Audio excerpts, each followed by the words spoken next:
성경 봉독 요한복음 14장 15절에서 21절까지입니다. 요한복음 14장 15절에서 21절까지입니다.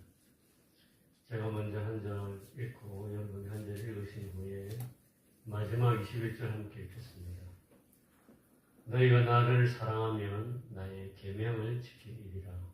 내가 아버지께 구하겠으니 그가 또 다른 보혜사를 너희에게 주사 영원토록 너희와 함께 있게 하리니 그는 진리의 영이라. 세상은 능히 그를 받지 못하나니 이는 그를 보지도 못하고 알지도 못합니다.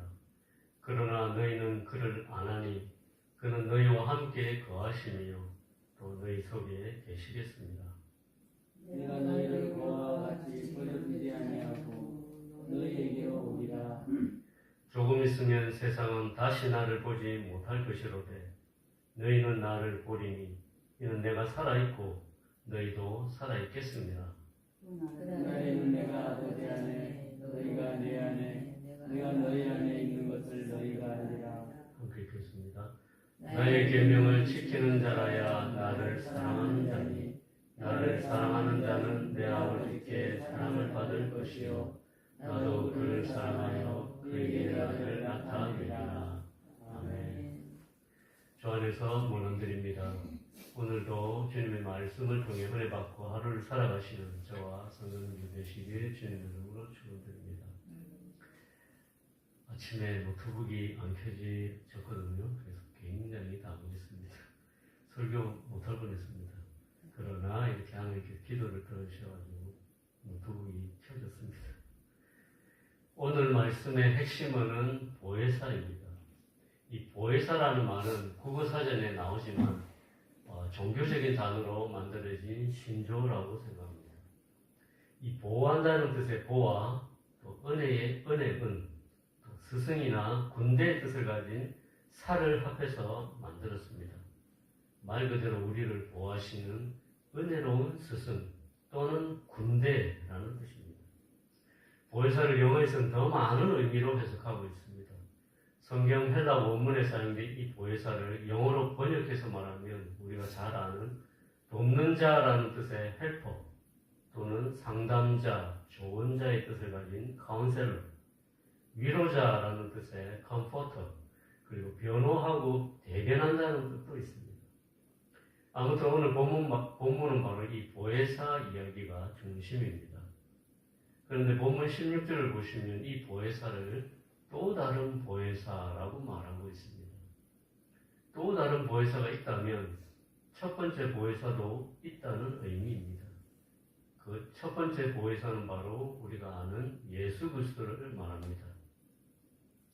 예수 그리스도께서 인간 곁에 오셔서 돕는 자가 되셨고 위로자가 되셨고 변호자가 되셨다는 말입니다. 그리고 또 다른 보혜사를 보내셨는데 그 보혜사는 우리가 또 잘 알고 있는 성령입니다.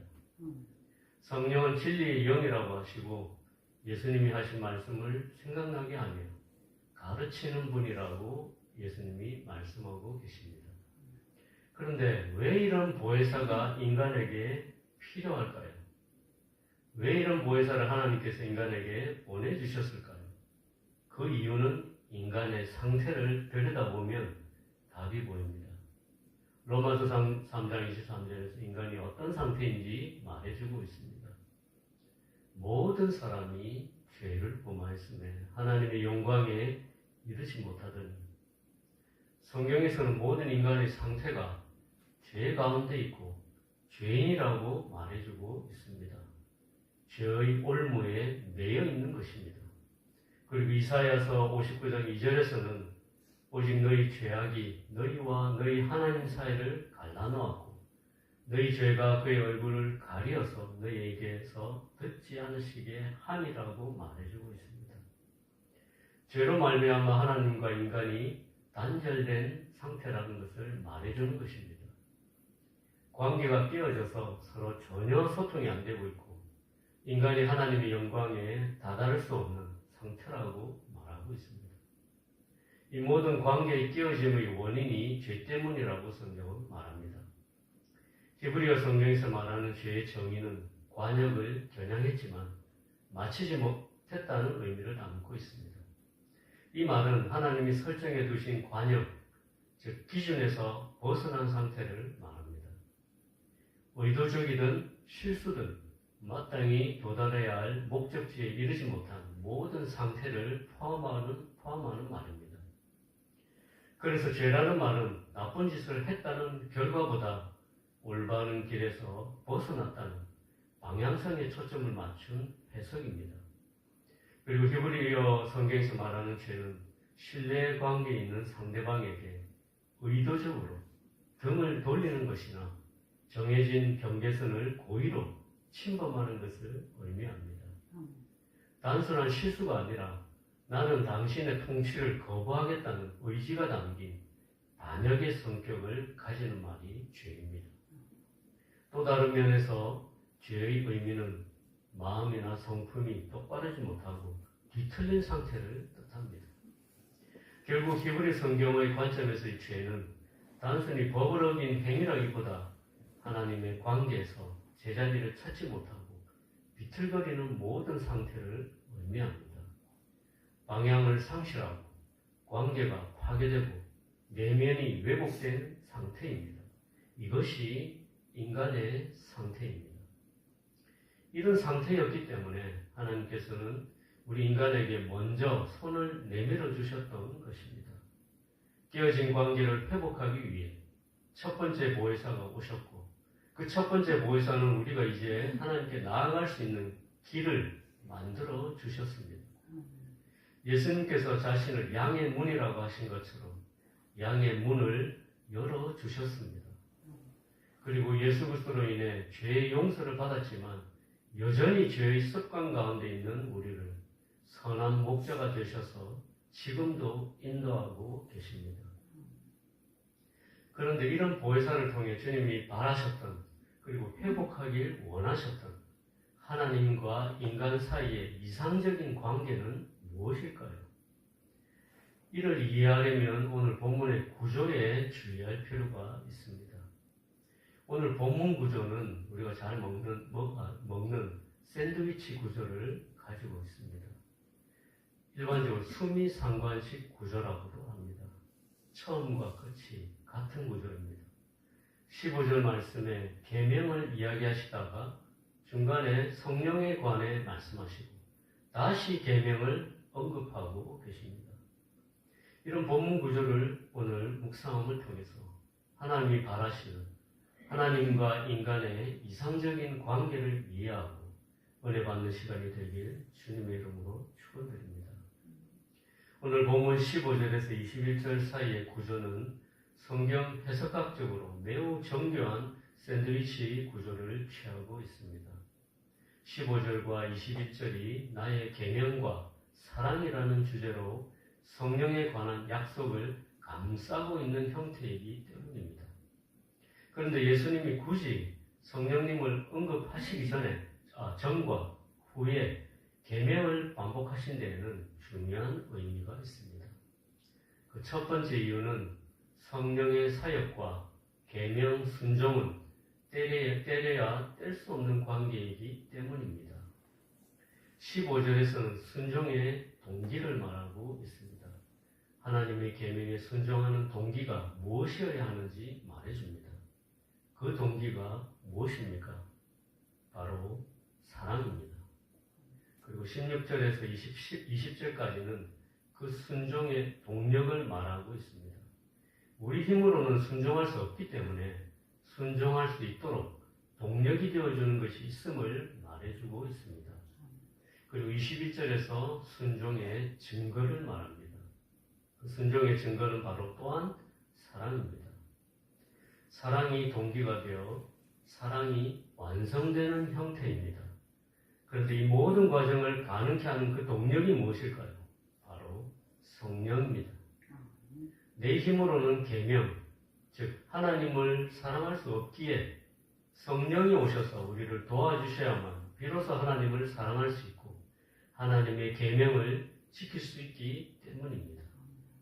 결국 하나님과 인간의 이상적인 관계는 성령의 역사를 통해 완성될 수 있다는 사실을 말씀하시기 위해서 이런 샌드위치 구조를 사용하셨던 것입니다.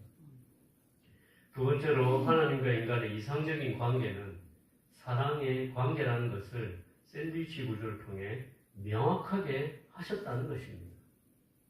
당시 제자들은 예수님이 떠나신다는 말씀 때문에 큰 근심에 빠져 있었고 두려움에 사로잡혔습니다. 실제로 이 두려움은 예수님이 로마 병정에 의해 잡혀가셨을 때 그들 대부분이 예수님을 버리고 도망간 사실에서 확인할 수 있습니다.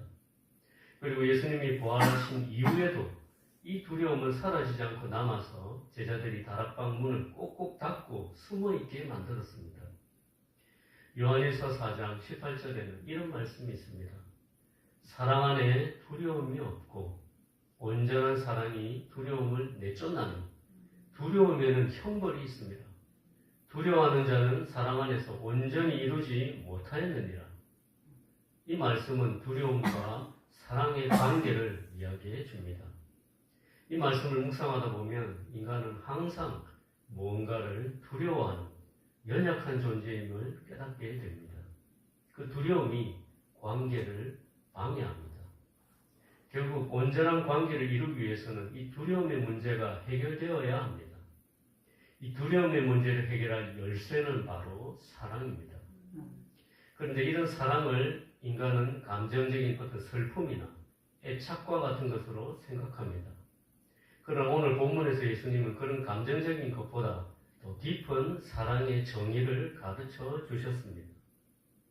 15절에서 시작된 사랑의 정의를 21절에서 다시 확정하심으로써 나를 향한 너희의 사랑은 추상적인 감정이 아니라 내가 준 가르침, 즉 계명을 삶으로 살아내는 실천이라는 점을 강조하셨고 이를 강조하기 위해서 처음과 끝이 같은 수미상관식 구조로 구성하셨던 것입니다.